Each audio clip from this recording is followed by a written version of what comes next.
नाज़रीन कराम, अस्सलामु अलैकुम वरहमतुल्लाहि वबरकातुहू। नाज़रीन कराम, आपका इस्तकबाल है तर्जुमान का स्पेशल पेशकश रूबरू में। नाज़रीन कराम, कहते हैं कि इलाही दिखा दे मदीना वो कैसी बस्ती है, मौला जिसमें दिन रात तेरी रहमत बरसती है।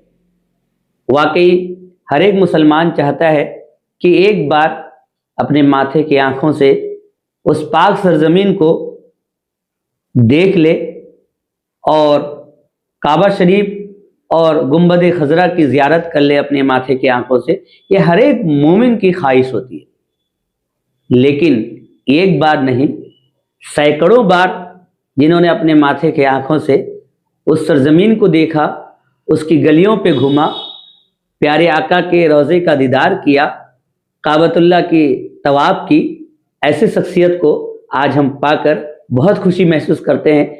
मैं उनका तारुफ पेश करूंगा। हमारे साथ आज मुअज़्ज़िज़ मेहमान मेरे बड़े भाई जनाब जाहिद भाई उर्फ मोती भाई मौजूद हैं। मैं उनका इस्तकबाल करता हूं। खैर मकदम, आपका बहुत बहुत इस्तकबाल है तर्जुमान के स्टूडियो में। बहुत बहुत शुक्रिया, आप बुलाए और बहुत खुशी लगा आपके यहाँ आके पहुँच के। आप तो बेहतर जानते हैं, जब से प्रोग्राम कर रहे हैं हम लोग, आप भी हमसे जुड़े हुए हैं और हमारा हौसला अफजाई भी करते हैं आप। वाकई मैं तो मतलब रश्क आपकी किस्मत पे रश्क करता हूँ कि वाकई इलाही ने मतलब रब ताला ने आपकी किस्मत में क्या ही बेहतर, कितनी ही बेहतर आपकी किस्मत बनाई कि आप बार बार जो है उस सरजमीन का जियारत करते हैं जहां हर एक मोमिन जाने की ख्वाहिश करते हैं। लेकिन मोती भाई, हम अपनी बात की शुरुआत करने से पहले मैं अपने नाज़रीन को एक परिचय आपका दे दूं कि नाज़रीन कराम, मोती भाई को जो है बालाशोर नहीं बल्कि पूरी हिंदुस्तान इसलिए पहचानती है कि वो हिंदुस्तान का एक बहुत बड़ा टूर एंड ट्रैवल्स है, लब्बैक टूर एंड ट्रैवल्स। जो ऐसे तो मुंबई का ये टूर एंड ट्रैवल्स है, लेकिन उसकी जो शाखें हैं पूरे हिंदुस्तान में है। लेकिन ओडिशा में, पूरी ओडिशा की जिम्मेदारी अगर किसी को दी गई है तो मोती भाई के कांधे पे दी गई है। फिर ओडिशा में लब्बैक टूर एंड ट्रैवल्स के मातहत से लोग किस तरह उस पाक सफर में जाएंगे, उस मतलब हज या उम्रा में जाएंगे, उसकी पूरी की पूरी जिम्मेदारी मोती भाई संभालते हैं। और खासकर ओडिशा में कई जगहों पे ब्रांच है, जो हम आगे बात करेंगे तो पता चलेगा कितने जगह पे ब्रांच है, वो खुद बताएंगे। लेकिन मोती भाई, यहाँ पे हमारे दर्शक को ये बताना हम चाहेंगे और दर्शक भी जानना चाहते हैं कि एक जाहिद, आपके अम्मी अब्बू ने मोहम्मद जाहिद या शेख जाहिद, मोहम्मद जाहिद नाम दिया था आपका, लेकिन पत्थरों में सबसे कीमती होता है मोती। आपकी पहचान बनी मोती बाबू से। और दूसरी बात यह है कि आपने बचपन कैसे गुजारा, और ये जो लाइन में आप आए कि टूर एंड ट्रैवल्स में जुड़ना है, लोगों को उस पाक सफर में लेके जाना है, तो किस तरह रहा वो बचपना और नौजवानी का सफर और यहाँ तक का सफर? अस्सलाम वालेकुम। बचपन का सफर तो पढ़ाई में गुजरा। वालदान थे साथ में, तकलीफ का एहसास नहीं हुआ, कोई चीज़ का एहसास नहीं हुआ। जब मेरे वालिद साहब हज करने गए पहली बार, हज से आए, दूसरी बार जब अम्मी के साथ गए तो उनका वहीं पर इंतकाल हुआ। कौन सा मसीहा होगा वो? 2008 में दिसंबर महीना था, और वो मदीना में रिटर्न आने वाले थे, तो मौसम के हालत की वजह से फ़्लाइट 2 दिन उनका कैंसिल हुआ। तो वही 2 दिन के अंदर में अब्बू का हार्ट का ये हुआ, जिसकी वजह से उनको जन्नतुल बकी में दिया गया। तो वहीं इंतकाल हुई और जन्नतुल, वाह क्या किस्मत, जन्नतुल बकी में दफन किया गया। तो बस यही तमन्ना था कि हम लोग कब उस जगह का ज़ियारत करें और कब मेरे अब्बू के यहाँ हाजिरी दूँ और कब हजूर पाक के रोज़ा के यहाँ हाजिरी दूँ। तो उस टाइम में मेरा इंडिया का टूर चलता था, दिल्ली, अजमेर, बॉम्बे वगैरह टूर चलता था, लोकल टूर करता था। तो गरीब नवाज से यही इल्तिजा था कि बस एक बार मेरे अब्बू के कब्र में हाजिरी दे दूँ और हजूर पाक के रोजे में हाजिरी दे दूं। तो सरकार गरीब नवाज का करम है। और मेरे वालिद साहब जो हैं बुखारी बाबा का बहुत खिदमत करते थे, बेशक। और उनके तकिया के बहुत खिदमत करते थे, अपना हर वक्त वहीं पर खिदमत में गुजारते थे। उन्हीं का करम है कि आज अब्बू को वो जगह मिला। और एक चीज़ कहना चाहता हूँ कि ये काम ऐसा है कि एक आदमी का नहीं है, इसमें मेरे बड़े भाई, उनका नाम है हामिद, मोहम्मद हामिद बेशक खान, बेशक हम और वो मेरे हर कदम में वो साथ दिए हैं। और पूरा ऑफिशियली काम जितना है मेरे बड़े भाई जो है वो संभालते हैं, बाकी फील्ड का जो काम है वो मैं देखता हूँ। बहुत बड़ी बात है। और वहीं से हम लोग का 2012 से मेरा जाना शुरू हुआ। और गरीब नवाज का वो करम है कि अगर मैं तो मदीना का इरादा बनाया था, लेकिन वो गरीब नवाज मुझको बगदाद शरीफ होते हुए मदीना पहुंचा दिया। क्या बात। और पहली बार दोनों जगह का हाजिरी हुआ, तो उसके बाद से मैं लोकल टूर करते करते इरादा बनाया कि सऊदी का टूर बनाऊं। मेन मोटिव क्या है कि आदमी 3,000 खर्चा करे या 1 लाख खर्चा करे, उनको सही में ज़ियारत होना चाहिए। बेशक। और मैं वादा करता हूँ, और मैं ये आपके टूर के माध्यम से बताना चाहता चैनल हूँ, के माध्यम चैनल के माध्यम से मैं बताना चाहता हूँ कि मेरे साथ जितने गए जो उम्रा में गए हाजिरी और जा भी रहे हैं और जाने का इरादा रखते हैं, उड़ीसा में बहुत सा टूर है, लेकिन मैं वादा करता हूँ कि मैं जितना ज़ियारत कराता हूँ, जैसा आपको उनको सर्विस देता हूँ, मेरे ख्याल से मुझको लगता नहीं कि कोई टूर वाले देते होंगे। कुछ ऐसा टूर वाले हैं जो बोलते हैं कि आपको बोल देते हैं, लेकिन वहाँ बस सर्विस रखते हैं, जिसकी वजह से क्या होता है ना, 2 बस चेंज करके आना पड़ता है। उसमें कुछ हाजी तो सब पढ़े लिखे नहीं है और अरबी मालूम नहीं है, इसके लिए उनको बहुत परेशानी हो जाता है। तो हम लोग का यही मकसद है कि हम लोग हाजियों को सही सर्विस दें, और हमारे वालिद साहब का वहाँ भी हाजिरी हो जाता है, हजूर पाक के रोजा का भी हाजिरी हो जाता है। ये बहुत बड़ी बात है कि सही आपने कहा कि आपके दिल में तमन्ना रही। अच्छा, जब ये भी नाज़रीन को बताना ज़रूरी समझता हूँ कि जब 2008 में आप बोले दिसंबर के महीने में जब आपके वालिद साहब का वहीं मदीना मनव्वरा में इंतकाल फरमा गए और उन्हें जन्नतुल बकी में दफन किया गया, तो उस वक्त क्या आपके बड़े भाई हों या आप हो, आप नहीं पहुंच पाए अब्बू के जनाजा में?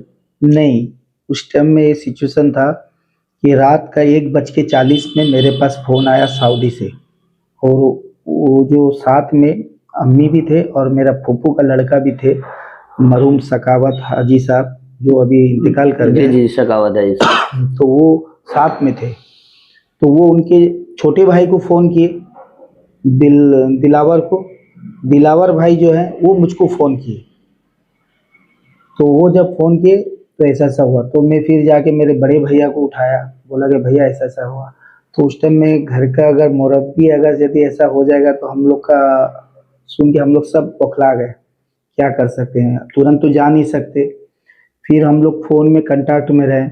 उस टाइम में बड़े बड़े हस्ती भी थे उनके साथ में, जैसे हजरत नैयर कादरी थे, और मरहूम सैयद गुलाम गौस थे, हाजी इदरीस थे, और आपका हाजी आपका जो स्टेट टेलर है कादिर हाजी साहब वो थे, और सुन्नत के भोना हाजी साहब थे, भद्रक सब से तजुर्बाकार थे। और सबसे मेन थे जो लुकमान हाजी साहब, जो 35 साल वो मदीना में रहे।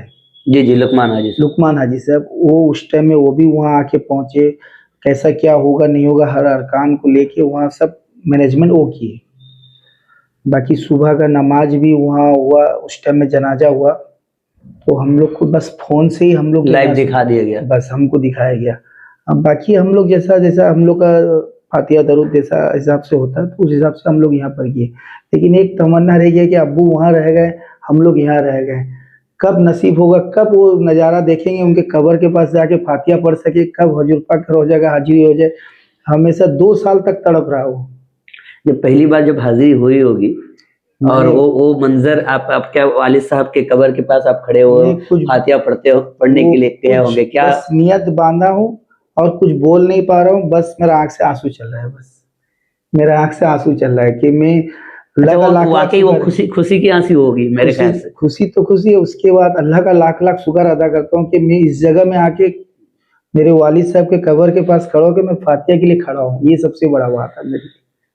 वाकई नाजरीन, किस्मत वालों को जन्नतुल बकी में दफन होना नसीब होता है। हर एक मोमिन की ख्वाहिश, जिस तरह मैंने पहले शुरुआत में कहा कि इलाही दिखा दे मदीना वो कैसी बस्ती है, मौला जिसमें दिन रात तेरी रहमत बरसती है। तो जिस तरह मोमिनों की ख्वाहिश होती है कि हमारे जो है मदीना देख लें, हम मक्का देख लें, लेकिन सबसे बड़ी, उससे बड़ी ख्वाहिश ये भी होती है कि हम जा रहे हैं और वापस ना आए और वहीं पे हम दफन हो जाए। जिस तरह मोती भाई के वालिद साहब वहीं जन्नतुल बकी में दफन हो गए, और जिस तरह के, अच्छा ये तो रही, अल्लाह ने आपकी ख्वाहिश पूरा कर दिया और आका का बुलावा हुआ, आप गए। लेकिन फिर लब्बैक टूर एंड ट्रैवल के साथ कब आपके जो है जुड़ाव हुआ? आपके बड़े भाई हमीद भाई, वो भी इसमें बहुत जद्दोजहद करते हुए नजर आते हैं हर फील्ड में। जो है आप जिस तरह आपने बताया कि वो ऑफिशियली काम तमाम वो करते, तो ये लब्बैक टूर एंड ट्रैवल्स के साथ जो है कोलैबोरेशन कब से आपका हुआ? लब्बैक टूर एंड ट्रैवल से हम लोग का 2010 में भद्रक से हम लोग का इसाक हफ्सब वो टूर कर रहे थे लब्बैक से। तो उस टाइम में हम लोग को इरादा बनाए कि हम लोग एक बार जाके वहाँ जाएंगे। तो अम्मी, बड़े भैया और मेरा तीनों का हम लोग का टिकट का इंतज़ाम हुआ। तो उस टाइम में हम लोग 95 में बगदाद उम्रा दोनों जगह गए। माशाल्लाह। तो वहाँ जब गए हम लोग को, तो वहाँ से आने के बाद उनका सर्विस बहुत अच्छा लगा, लब्बैक टूर एंड ट्रैवल्स। तो उसके बाद हम लोग वहाँ डिस्कस किए कि हम लोग भी चाहते हैं कि बालासोर से हम लोग टूर बनाएं। तो बोला कि हाँ करो। तो इसमें मेरे बड़े भाई का दौड़ भाग बहुत ज़्यादा रहा, बहुत मेहनत, वाकई बहुत। बड़े भाई नाज़रीन, आप जानते हैं हमीद भाई को, बालू बाजार में अगर हमीद भाई बालाश्वर में बोला जाए तो उनके भी चेहरा जो है नुमाया है। वो बहुत ही लब्बैक टूर एंड ट्रैवल्स के लिए बहुत ही कोशा रहते हैं। तो आपके बड़े भाई ने इसे कबूल किया। उसके बाद हम लोग चालू किए, और दोनों भाइयों ने मिलकर एक तारीख रकम कर दी। फर्स्ट टाइम मैं टूर लेके गया 103 आदमी। क्या बात है, क्या बात। फर्स्ट टाइम लेके गया मैं, माशाल्लाह। उसके बाद तो चला, कभी 70, कभी 80, कभी 65, कभी 40, कभी जैसा जैसा मोमेंट बनता गया। साल में लगभग कितनी बार आप जाते होंगे? साल में 7-8 बार हो जाता है। सुभान अल्लाह, सुभान अल्लाह। एक बार भी किसी को जिंदगी में नसीब नहीं होता, आप साल में 7-8 बार उस सरजमीन को जाते हैं, क्या बात। इसी महीना तो 2 बार हो गया। सुभान अल्लाह, सुभान अल्लाह। अभी तो 10 तारीख आके पहुंचे। कभी हम लोगों को भी ले चलिए। अल्लाह करे, आप भी चलिए, पासपोर्ट बना लीजिए, आप भी चलिए। इंशाल्लाह इंशाल्लाह जरूर। जब आका का बुलावा होगा तो हम भी चलेंगे उस पाक सरजमीन पे। मैं मोती भाई ये पूछना चाह रहा था कि लब्बैक टूर एंड ट्रैवल्स पे भरोसा कितना करते हैं ज़ायरीन जो वहाँ जाते हैं, वो मुझे नहीं मालूम, लेकिन जो हमने देखा है ग्राउंड लेवल पे जाकर जो है हम रिपोर्टिंग की है, आपके तमाम प्रोग्राम का जो है हम रिपोर्टिंग करते हैं, तो मुझे जहाँ तक मालूम है लब्बैक टूर एंड ट्रैवल से ज़्यादा आप दोनों भाई पे लोग भरोसा करते हैं। क्या ये सच है? भरोसा ये है कि देखिए, हम लोग जो बोलते हैं वही करते हैं कि आपको यहीं ठहराना है, इतना धूप में रखना है, आपको इस तरह का खाने का इंतजाम रहेगा, आप लोग का रूम इस हिसाब से रहेगा, 4 आदमी हो, 3 आदमी हो, 5 आदमी जो फैमिली रहते हैं, उस हिसाब से हम लोग पूरा सेटअप रखते हैं, इसलिए कि आदमी को कोई परेशानी नहीं हो। गए तो हम रूम का चाबी थमा दिए, वो अपना सेटअप हो गए। और खुद सबसे बड़ा बात रहा, हम लोग 3 उम्रा साथ में कराते हैं। सुभान अल्लाह। पहला जाने के साथ होटल में रूम देने के बाद उनको साथ में लेके गए, उम्रा कराए। नेक्स्ट डे फिर हम लोग ऐसा मस्जिद लेके जाते हैं, मस्जिद ऐसा मस्जिद लेके गए, वहाँ से फिर उनको उम्रा कराएं। तीसरा फिर हम लोग का लोकल टूर जो होता है उसके साथ है मस्जिद जोराना, जो बड़ी उम्रा कहा जाता है, तो वहाँ से भी लेके आके उनको फिर उम्रा कराते हैं, जिसके साथ एक बंदे के साथ अगर 3 उम्रा हम लोग करा लेते हैं तो वो बंदा को थोड़ा नॉलेज आ जाता है और मतलब वहाँ के माहौल से वाकिफ हो जाता है, तो जिसकी वजह से उनको कोई सा घबराहट नहीं होता है, कोई सा भूल भी नहीं होता है, कोई सा मैंने उनको भटकते नहीं। और अगर भी कुछ प्रॉब्लम होता है तो हम लोग होटल का कार्ड भी देते हैं, उसके साथ वहाँ सऊदी का नंबर भी रहता है, हर चीज़ का हम लोग प्रोवाइड करते हैं उनको। और जो बैग देते हैं उसमें हम लोग का सऊदी का नंबर भी है और मेरे बड़े भाई का नंबर भी है और मेरा भी नंबर है उसमें। तो ये तो आप इसी वजह कर मुझे जहाँ तक मालूम है, इसी वजह कर जिस तरह आप कहते हैं, जो जो कहते हैं वही करते हैं, इसी वजह कर लोग जो है आपके टूर एंड ट्रैवल्स को ज़्यादा भरोसा करते हैं और आप पर भरोसा करके जाते हैं। तो जो नए देख रहे हैं, जो आपके साथ जुड़ना चाहेंगे, और उन लोगों को किस तरह जो है आप मतलब साल में जो टूर बनते हैं, क्या मतलब लोगों की तादाद को लेके बनते हैं, या साल में फिक्स है कि ये महीना हमको जाना है, लोग उससे जुड़ते हैं, कैसा कैसा करते हैं आप? अल्हम्दुलिल्लाह अभी तो हम लोग का काम जो है, अभी बालासोर से हम लोग भद्रक ब्रांच किए, उसके बाद धामनगर में भी एक छोटा ब्रांच है और जाजपुर में भी एक ब्रांच है हम लोग का है, जिसकी वजह से क्या होता है ना, मैंने अभी लगभग 4 ब्रांच हो गया हो उड़ीसा गया में। उड़ीसा में। और सबसे बड़ी बात है कि आदमी हम लोग का काम से और हम लोग का जो टूर के तरफ से इतना खुश है, जिसकी वजह से अभी काम हर महीना 2-1 उम्रा ऐसा हम लोग का चलता है, अभी चल रहा है अभी।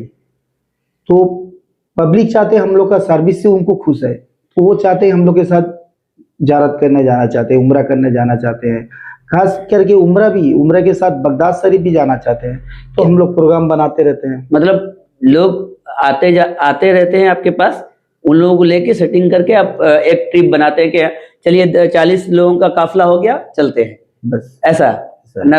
मतलब पहले से फिक्स होता है कि नहीं ये महीना इतना तारीख को नहीं निकलना नहीं है? नहीं नहीं, अभी तो माशाल्लाह हर महीना 1.5 महीना में हम लोग का प्रोग्राम मतलब बनता है। मैं वही समझाना चाहता हूँ नाज़रीन को कि समझ लीजिए 40 आदमी का एक काफिला हो गया तो आप ले चलते हैं। ले चलते हैं। ऐसा तो नहीं है कि यही तारीख को चाहे वो 2 आदमी भी हो आपको जाना है, ऐसा तो नहीं है? नहीं नहीं, हम लोग देखिए, टूर तो हम लोग का कंपनी का तरफ से बॉम्बे से हर महीना रहता है, लेकिन आदमी का सहूलियत के लिए हम लोग जो है भुवनेश्वर से पैकेज बनाते हैं। वो पैकेज हम लोग खुद बनाते हैं, हर महीना रखते हैं पैकेज।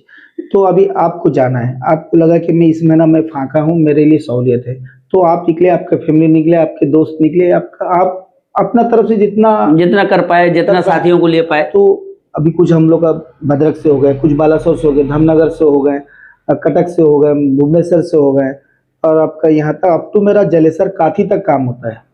तो हो गए तो 40 बंदे आराम से हो गए, 45 हो गए, 50 हो गए, 60 हो गए, तो चले जो जितना आए।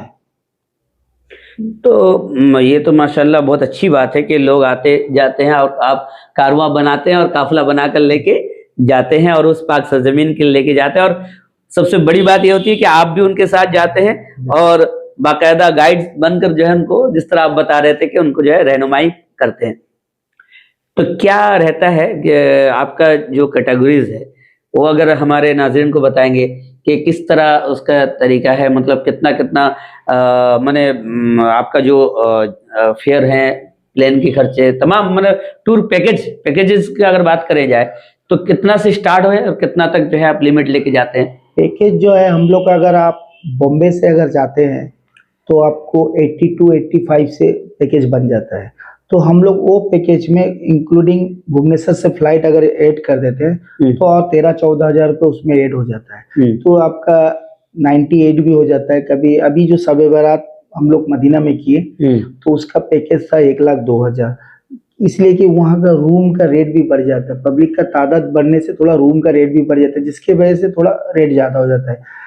तो अगर यदि वही प्रोग्राम अगर दिल्ली से करेंगे तो आपको 85 से भी हो जाएगा। तो बाकायदा क्या है, पब्लिक को यहाँ से लेके दिल्ली तक उसको भी सर्विस देते हैं हम लोग, एक साथ में टिकट बना के दिल्ली लेके जाना या बम्बई लेके जाना, वहाँ एक सुबह पहुँचे, दिन भर रुके, हाजी अली का ज़ियारत किए, उसके बाद रात को फ्लाइट पकड़े। अगर यदि भुवनेश्वर हुआ तो हम लोग का 12-1 बजे का फ्लाइट रहता है, हम लोग बॉम्बे हो, हैदराबाद हो, दिल्ली हो, हम लोग 4 बजे पहुँचे, वहाँ से 4 घंटा होल्ड रहता है। होल्ड इसलिए रहता है कि हम लोग वहाँ पर खाना खाते हैं और एहराम चेंज करते हैं, 2 रकात नफिल नमाज पढ़ते हैं, उसके बाद हम लोग निकलते हैं लब्बैक पढ़ते हुए हम लोग फ्लाइट। तो मैं उमूमन पूछना चाहूँगा कि एक बंदा उम्रा का नियत किया, आपसे कांटेक्ट किया, घर से निकलकर घर तक पहुँचने के लिए कितना रुपए उसको ज़रूरत है? अगर देखा जाए तो अगर समझ लो पैकेज हम लोग का अगर 95 है भुवनेश्वर टू भुवनेश्वर, बाकी उसके बाद और एक बंदा अगर यदि 20,000 लेके जाए ना, देखिए वहाँ का तबरुकात क्या है, खजूर और जमजम, मेन तबरुका दो है। दो है, जमजम खजूर। खजूर। आप बाकी टोपी ले, जाने माच लें, वो जो ले वो आप अपना शौक से ले रहे हैं, आप किसी को तोहफा देने के लिए, जी। तो आपका मर्जी का बात है। लेकिन मेन, और जमजम भी हम लोग 5 लीटर हम लोग एयरपोर्ट में हम लोग देते हैं हाजी लोग, तो अपने तरफ से भी देते हैं हम लोग जमजम, बहुत बड़ी बात। वो भी देते हैं। और बाकी जो आप खजूर लाएंगे, आप जो लाएंगे, एक 20 से 25 हजार एक बंदा के लिए काफी है। एक्स्ट्रा खर्चा क्या है उनका, समझ लो अभी मैं पहला उम्रा उनको करा दिया, उसके बाद सेकंड बार जब ऐसा मस्जिद जाएंगे तो वो अपना खर्चा से जाएंगे, क्योंकि वो जिनके नाम से नियत करेंगे, उनके वालिद साहब वालिदैन के साथ या किसी के नाम से नियत करेंगे, उनके अहले सवाब के लिए वो खर्चा कर रहे हैं। तो अगर ऐसा मस्जिद, अभी समझ लो अभी हम लोग मक्का में 7 दिन स्टे ठहरे हैं, तो 7 दिन में अगर एक बंदा जाता है 7 उम्रा करता है तो उसको 70 रियाल खर्चा है। 70 रियाल मतलब हिंदुस्तान का कितना फिर भी? आप अभी तो 1 रियाल अभी सऊदी में 27 रुपया भी है। अच्छा। माने इंडिया का 27 रुपया, वहाँ का 1 रुपया। अच्छा, तो उस हिसाब से आप कैलकुलेशन कर लीजिए 70 रियाल का। एक उम्र में खर्चा होता 70 रियाल? नहीं, 10 रियाल। अब 7 उम्रा करेंगे ना 7 दिन में, अच्छा। अब 5 भी कर सकते हैं, तो 5 करेंगे तो 50 रियाल खर्चा है। अच्छा, पर डे 10 रियाल जी। और एक्स्ट्रा जारत क्या है, जैसे हम लोग अभी तैब लेके जाते हैं, तैब के लिए आपका अगर ताइफ लेके जाते हैं तो उसमें क्या होता है ना, हाजी लोग अगर सब राजी हो गए तो एक बस कर लिए, कम खर्चा में हो गया। और दूसरी जा रहा था जंगे बदर मदीना में। रमजान के लिए क्या स्पेशल पैकेज रहता है? रमजान का पैकेज जो है हम लोग का 17 दिन का रहता है और 20 दिन का रहता है, 1 महीना का रहता है। रमजान का पैकेज थोड़ा ज्यादा आता है क्योंकि रूम का जो है डिमांड ज्यादा रहता है, क्योंकि सब तो चाहते हैं कि रमजान में जाएं। रमजान और हज, इसमें जो सामने का जो रूम का मामला है तो वो थोड़ा फिर भी उम्मन साल में जितना बार आप लोग जाते हैं, जैसे आपने कहा कि साल में, इस साल आप 7 बार 8 बार चले जा चुके हैं, तो अगर मक्का में है, काबा शरीफ से कितना मीटर दूर, कितना 100 मीटर दूर में रखते हैं? होटल कितना मीटर दूर रहता है? 500 मीटर में ही रखते हैं, मतलब काबा शरीफ से 500 मीटर। हम लोग टिकट होने के साथ साथ में जो हाजिन लोग जाना चाहते हैं उनको हम लोग होटल का नाम भी बता देते हैं कि हम लोग फलाना होटल में मक्का में स्टे है, मदीना में ये होटल में स्टे है। और खास करके मदीना में हम लोग मरकजिया के अंदर रखते हैं। मरकजिया के अंदर माने आपको 200 से 250 मीटर या 300 मीटर हाईएस्ट, इतना डिस्टेंस मतलब रखते हैं। होटल से गुंबद खजरा नजर आएगा आपको। अभी जो थे हम लोग जिस जगह में, आप होटल से बाहर निकलेंगे, सीधा गेट नंबर आपका 315 से सीधा देखेंगे तो हजूर पाक का रोजा नजर आ रहा है। सुभान अल्लाह, सुभान अल्लाह। तो ये तो रही बात। तो आपका जो कहने का मतलब मैं समझ रहा हूँ कि 1,20,000 पकड़ कर चलिए कि बहुत ज्यादा है, मतलब लाख रुपए समझ लीजिए टूर एंड ट्रेवल्स में खर्चा हुआ तो 20,000 रुपया आपका, तो घर से निकलकर घर के आने तक जो है एक बंदा 1,20,000 रुपए में आराम से उसका टूर आराम हो जाएगा, चाहे वो किसी भी सीजन में हो ना। रमजान के लिए फिर कुछ, रमजान के लिए थोड़ा 10-15 हजार रुपए एक्स्ट्रा बढ़ जाता है, शबे बारात के लिए बढ़ जाता है, आपका ईद मिलादुन नबी में थोड़ा वो बढ़ जाता है। बाकी अभी देखो हज के बाद जो है ना वो पैकेज कम हो जाता है, अभी उम्रा ईद के बाद भी कुछ पैकेज कम हो जाता है। अच्छा, ये तो रही उम्रा की बात। अगर जब समझ लीजिए कोई प्राइवेट आपके टूर एंड ट्रैवल से हज करना जाना चाहे, क्योंकि आज के डेट में जो सरकारी झमेला है, लॉटरी निकलना, वो नाम निकालना, वो इतने लोगों को, तो उस तरह जो है सिचुएशन में लोग कट जाते हैं, मायूस हो जाते हैं। सरकार वाकई सरकारी जो है कम है, बजट कम रहेगा, लेकिन आपका ज्यादा होगा, तो फिर भी किस तरह रहता है हज के लिए? अगर कोई हज का बजट पैकेज हम लोग का एक बना है 5,75,000 और एक 6.5 लाख और एक 7 लाख है, 3 कैटेगरी का है। तो ज्यादातर लोग 7 लाख अजीजिया के लिए नहीं, 7 लाख जो है वो आपका अभी जो 5,75,000 है उसमें थोड़ा ये आप 400 मीटर डिस्टेंस में रहेंगे, और जो 6.5-7 लाख में आप 200 मीटर डिस्टेंस में रहेंगे, मक्का में करीब पूरा रहेंगे, मदीना में भी करीब रहेंगे। अच्छा।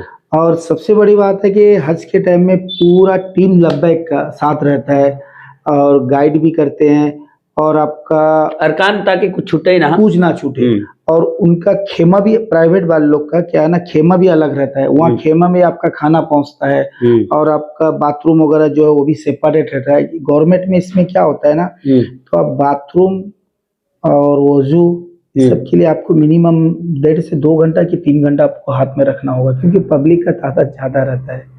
मतलब खेमा में जब जा रहते खेमा में जा रहते हैं। इसमें क्या होता है, जब थोड़ा मीना आपको अरफात में खेमा में तो रहना पड़ता है आपको। खेमा में रहना पड़ता है, तो उसमें थोड़ा आपको थोड़ा लाइन लगाना पड़ेगा। इसमें क्या होता है ना, आपका सेपरेट रहा, थोड़ा पैसा ज्यादा पड़ रहा है, लेकिन थोड़ा आपको उस पैसे के हिसाब से आपको सहूलियत भी मिल रहा है ना, ये बात है। तो अगर आप उस पाक सरजमीन के जो अपने आंखों से बार बार देखते हैं, उस पाक सरजमीन के बारे में अगर हमारे नाज़रीन को बताना चाहें कि उस सरजमीन का जो है नज़ारा अगर आप अपने आंखों से देखें, हमारे नाज़रीन को बताना चाहें तो किस तरह बताएंगे? बस यही बोलना चाहूँगा कि उस जगह में पैर रखने के बाद, उस गुंबद खजरा में नज़र पड़ने के बाद, आप ऐसा लगता है कि जैसा कलेजा में, जैसा बोल नहीं पा रहा हूँ, माने वो इतना ये हो जाता है खुशी से कि आप क्या मांगोगे, क्या बोलोगे। ऐसा लगता है कि सब उनको आया है। बेशक बेशक, सब उनको आया है, वो बुलाए हैं तो बेहतर जानते हैं। बस यही दुआ है कि हुजूर पाक बार बार इसी तरह खिदमत करते हुए बुला लें बस। बेशक ये आपकी जो है तमन्नाएं जो है वाकई हर बार पूरी होती है और हर बार पूरी भी होगी, हमारी ये उम्मीदें हैं। और मैं यहाँ पर नाज़रीन को ये बताऊं कि सिर्फ मोती भाई हज या उम्रा के लिए लेके जाते हैं ऐसे नहीं। हिंदुस्तान में जितनी भी दरगाह है और जितनी भी दरगाहें हिंदुस्तान भर में, चाहे वो मतलब साउथ की तरफ भी हो, साउथ की तरफ बहुत सारे दरगाहों का नाम हमें मालूम नहीं है, उस तरफ भी लेके जाते हैं। और इधर भी जो है अजमेर शरीफ की तरफ हो या फिर पूरे हिंदुस्तान भर की दरगाहों की ज़ियारत के लिए आप लेके जाते हैं। तो ये जो हिंदुस्तान के जो दरगाहों की ज़ियारत, ख्वाजा गरीब नवाज के दर से शुरुआत करके पूरे हाजी अली के दरगाह से शुरुआत करके उधर साउथ की तरफ कहाँ कहाँ लेके जाते हैं लोग, कैसे जाते हैं, और आपका कब कब टूर निकलता है, इसके बारे में जरा सा बताएं। खास करके आपका अभी तो ईद के बाद फिर मेरा ईद के 4 दिन का फिर उम्रा का प्रोग्राम है। उसके बाद फिर मेरा एक दिल्ली अजमेर क्लियर, सबसे कम बजट का 3,500 पैकेज है। उसमें हम लोग का 4 दिन अजमेर है, 2 दिन दिल्ली है, 1 दिन क्लियर है, बाकी 3 दिन सफ़र है। ये प्रोग्राम है। क्या बात। उसके बाद ट्रेन से सफ़र है? ट्रेन से सफ़र है। उसके बाद आने के बाद फिर कश्मीर का प्रोग्राम है, कश्मीर, पंजाब, अजमेर, दिल्ली, फिर वो प्रोग्राम है। अच्छा, कश्मीर में कोई दरगाह है या फिर मतलब कश्मीर में तो मतलब घूमने के जन्नत के लिए जाएंगे? ये वो तो इंडिया का जन्नत भी है और हजरत बल का दरगाह भी है, असमुकास दरगाह भी है, और आपका बहुत और भी छोटी बड़ी दरगाह बहुत है वहाँ पर कश्मीर। तो खासकर जो लोग निकलते हैं हिंदुस्तान में दरगाहों में, मैंने ज्यादातर अजमेर के लिए निकलते हैं या फिर तो अजमेर का ही दरगाह है, सब कुछ तो वहीं से मिलता है। ख्वाजा गरीब नवाज रहमतुल्लाह अलैह के दरगाह पे। अच्छा, साउथ की तरफ भी आप लोग का, क्योंकि जो मैंने बीच में सुना था कि कोई सहाबी की दरगाह भी आप लेके गए थे। साउथ में 2 सहाबी का दरगाह है। एक चेन्नई से जाना पड़ता है 45 किलोमीटर कोलाम, वहाँ हजरत तमीम अंसारी रजी अल्लाह अन्हु का दरगाह है। सुभान अल्लाह। और वहाँ से फिर और एक साहिब रसूल का मज़ार है बेंगलोर, बेंगलोर से जाना पड़ता है मैंगलोर, मैंगलोर से जाना पड़ता है कासरगोड। अच्छा, तो वहाँ हजरत मालिक बिन दिनार का दरगाह है। क्या कह रहे, सुभान अल्लाह सुभान। माने हिंदुस्तान में साहबी रसूल के भी वाकई दरगाह हैं। मतलब वाकई नाज़रीन, बहुत बड़ी बात है कि आज तक हम लोग तो जानते हैं कि इस्लाम सबसे पहले अगर हिंदुस्तान में कहीं से फैला तो केरला था, और वहाँ पे सबसे पहला मस्जिद जो है हिंदुस्तान का सबसे पहला मस्जिद जो है केरला में है, ये तो हम सबों को मालूम है। लेकिन मोती भाई के कहने के मुताबिक के साहबी कराम के रोज़े तक भी जो है ये लेके जाते हैं और उसकी भी ज़ियारत करवाते हैं। तो मोती भाई, 4 आपका लब्बैक टूर एंड ट्रैवल्स का जो है ब्रांच 4 है, बालाशोर, भद्रक, धामनगर, जाजपुर। आगे कोई प्लानिंग और आगे कोई मतलब जिला में बनाने का? आगे हम लोग केंद्रापाड़ा का प्लानिंग चल रहा है, केंद्रापाड़ा तो वहाँ भी बात चल रहा है। उसके बाद भुवनेश्वर में भी हम लोग का जो एक राहुल किला? राहुल किला का अभी तो, राहुल किला से अभी मेरे साथ 10-12 जन गए हैं राहुल किला से। तो अभी वहाँ चल रहा है बातचीत, अगर यदि वैसा हो जाएगा तो वहाँ भी कर लेंगे। और जलेसर का भी मैंने उम्मीद है कि धीरे धीरे धीरे 30 जिला में पूरा का पूरा ब्रांच हो जाएगा। अगर सरकार का करम होगा तो भी हो जाएगा। जलेसर भी बहुत जल्दी, जलेसर में भी हम लोग का होने वाला है ब्रांच। जलेसर में भी है। बस सबसे ज्यादा मतलब बालेश्वर, भद्रक, धामनगर, जाजपुर, इन 4 ब्रांच में सबसे ज्यादा जो है आपको अहमियत किस ब्रांच का लग रहा है, किस ब्रांच से ज्यादा लोग जुड़ रहे हैं? सबसे बड़ी बात है कि बालासोर से तो ज्यादातर लोग चले गए, और भद्रक में जब मैं इन किया तो उस टाइम में अल आदम टूर एक था जी। कम से कम भद्रक से 2 करोड़ रुपया लेके चला गया। चाय वाले लोग से लेके, पान दुकान से लेके सबका पैसा लेके चला गया। क्या स्कीम था, 40 ना 45 हजार में उम्रा करोगे, इस साल दे दो अगला साल जाओगे। अरे तो ऐसा करके वो पैसा चला गया। उसी टाइम में भद्रक इन किया। जब भद्रक इन किया, जो भद्रक से कुछ अब्बू के टाइम में जो हज के टाइम में थे हाजी लोग, वो भी मुझको सपोर्ट किए। उसके बाद एक चीज बोला, अगर आपको तकलीफ होगा, परेशानी होगा, आप उम्रा करके आके पैसा रिटर्न ले लेंगे, ये चीज का मैं गारंटी दिया। तो माशाल्लाह उड़ीसा के अंदर में हम लोग का अगर देखा जाए तो भद्रक सबसे बड़ा मुस्लिम का गढ़ माना जाता है। तो वहाँ, और वहाँ से थोड़ा 15 किलोमीटर दूर दर्रा और गुजी दर्रा ऐसा बोलते हैं, और बिशनपुर है। उसके बाद धामनगर, और ये जो सरकार हजूर मुजाहिदीन का भी बहुत करम है उनका। धामनगर जैसा जगह, वहाँ जाजपुर, ये सब में पब्लिक बस चलते गए, कारवा बनते ही बहुत के वो कहा जाता है कि तन्हा चला था जानिबे मंजिल, मगर लोग साथ आते गए, कारवा बनता गया। तो मोती भाई, एक खासकर इस इंटरव्यू का जो अहम मकसद हमारे नाज़रीन को बताना है कि कुछ दिन कबल हमने देखा कि वही साउथ की तरफ से जो है एक काफिला गया था उम्रा के लिए, और अचानक सुबह के वक्त ही था, रात के वक्त बस से जा रहे थे, मक्का से मदीना के जानिब जा रहे थे, और वो बस जो है हादसा का शिकार हो गया और जल गया, और उसमें लगभग मेरे ख्याल से 42 लोग जो है शहीद हो गए थे। ऐसे सिचुएशन में वो वहाँ के जो उनके परिवार के लोग बड़ा परेशान नज़र आ रहे थे, किससे कांटेक्ट करें, कैसे राब्ता करें, और अगर फिर राब्ता भी हुआ तो फिर राब्ता भी हुआ बाकायदा वहाँ का सरकार जो है, तेलंगाना का सरकार जो है बाकायदा 2-2 लोगों को भेजने का भी इंतज़ाम किया। फर्ज कर लीजिए, हादसा कभी बोल के नहीं आता, हादसा कभी भी हो सकता है, किसी के साथ भी हो सकता है, और मौत तो बरहक है, कहीं पर भी हो सकती है। जिस तरह आपके वालिद साहब जन्नतुल बकी में रह गए, अगर फर्ज कर लीजिए आपके मतलब साथ में जाने वाले लोगों के साथ कुछ हादसा पेश आता है, तो उनको सिक्योरिटी अगर देना चाहें तो आप किस तरह देंगे, उनको किस तरह गारंटी देंगे कि क्या आप लोग उस वक्त जो है बरवकाल लाएंगे, उन लोगों को सुविधा पहुंचा पाएंगे? देखिए, अगर ऐसा कुछ हादसा होता है तो समझ लिया, अगर एक्सीडेंट प्रॉब्लम अगर कुछ सऊदी में होता है तो उसकी जिम्मेदारी कुछ सऊदी गवर्नमेंट लेता है। अच्छा, उसका मुआवजा भी वो देते हैं सऊदी गवर्नमेंट, जैसा हुआ। अगर समझ लो आपको हार्ट अटैक हुआ, ये कुछ हुआ, ये तो आपको सबसे बड़ा बात है, एयरलाइंस वाला वो भी जो है, हम लोग का टिकट के ऊपर इंश्योरेंस रहता है जी, वो भी कुछ मुआवजा देते हैं। समझ लो जैसा आप अभी आने वाले हैं, आपका टिकट जो बेकार गया तो वो पैसा भी रिफंडेबल देता है।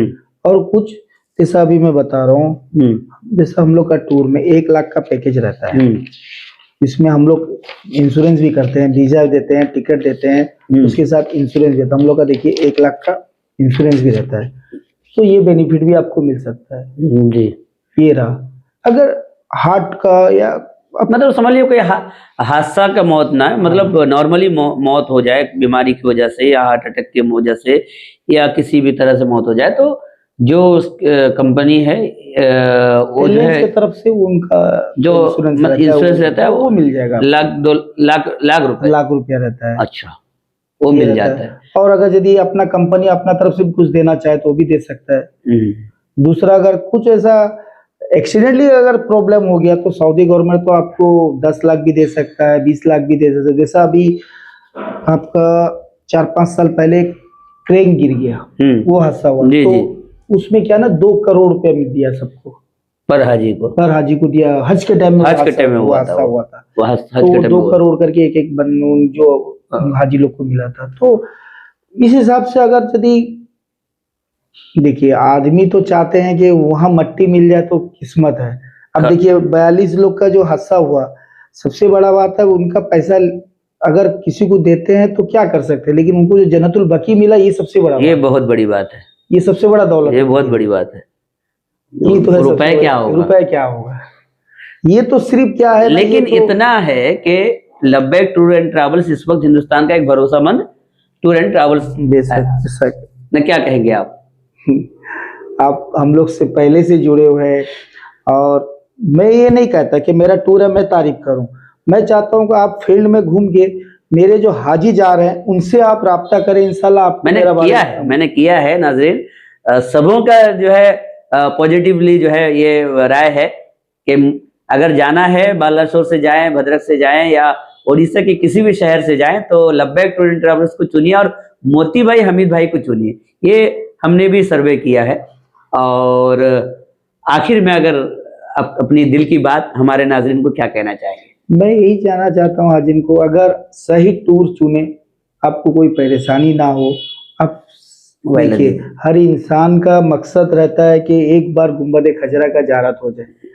तो मैं चाहता हूँ कि सही टूर चुने और सही इंतजाम उनके साथ होना चाहिए, क्योंकि आदमी को कोई परेशानी ना हो। फिर कब नसीब होगा कोई बोल नहीं सकते। बेशक बेशक। बस मेरा यही कहना है कि आप सही टूर चुने और सही टूर से आप ज़ियारत करें। वाकई नाज़रीन किराम, मोती भाई जो बता रहे थे कि सही, क्योंकि उस पाक सफ़र में हमेशा बार बार जाना नसीब मोती भाई की तरह सबकी किस्मत तो है नहीं। मोती भाई और हमीद भाई की तरह किस्मत जो है अल्लाह ताला किसी किसी को देता है कि बार बार साल में अगर 7-8 बार उस सरजमीन को जा सकते हैं तो ये बहुत बड़ी बात है। वाकई उनके माँ बाप की दुआएं और ख़ासकर आका की जो है करम है।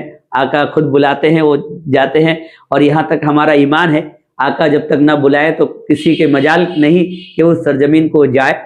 और ये तो सब उस तरह तकदीर नहीं पाते मोती भाई हमीद भाई की तरह। जब भी आप जाएं, जब अल्लाह की तरफ से हुक्म हो जाए, आका का बुलावा हो जाए, तो आप टूर एंड ट्रैवल्स चुने तो सही चुने, और ताकि आपको सफ़र में दिक्कतें दुश्वारियां ना हो। और जो भी अगर आप मशवरा लेना चाहते हैं या जानकारी लेना चाहते हैं तो आप बेझिझक हमसे रब्ता कर सकते हैं, मोती भाई से रब्ता कर सकते हैं, ताकि हम आपको रहनुमाई कर सकें और मोती भाई से डायरेक्ट आपकी बात करवा सकें। नाज़रीन किराम, आज एक रूबरू में एक स्पेशल जो है पेशकश हम आपको दिखा रहे थे। खास हमारे मेहमान मोती भाई के साथ हम उस पाक सरजमीन की गुफ्तगू कर रहे थे जिस पाक सरजमीन की जाने की ख्वाहिश हम सबों की है। इलाही एक बार हमें भी सबको, हम सबों को, जितने भी हमारे नाज़रीन हैं सबों को एक बार जो है उस पाक सरजमीन की ज़ियारत करवा दे, हज या उम्रा हमें नसीब कर दे। नाज़रीन किराम, अगर ये जो है एपिसोड किस तरह लगा आप ज़रूर बताइएगा, अपने कमेंट में बताइएगा, लाइक कीजिएगा, शेयर कीजिएगा, ताकि मोती भाई और लब्बैक टूर एंड ट्रैवल्स की बातें दूर दूर तक फैले। इसी के साथ फिर मिलेंगे किसी खास मेहमान के साथ, तब तक के लिए दीजिए इजाज़त। अल्लाह हाफिज़।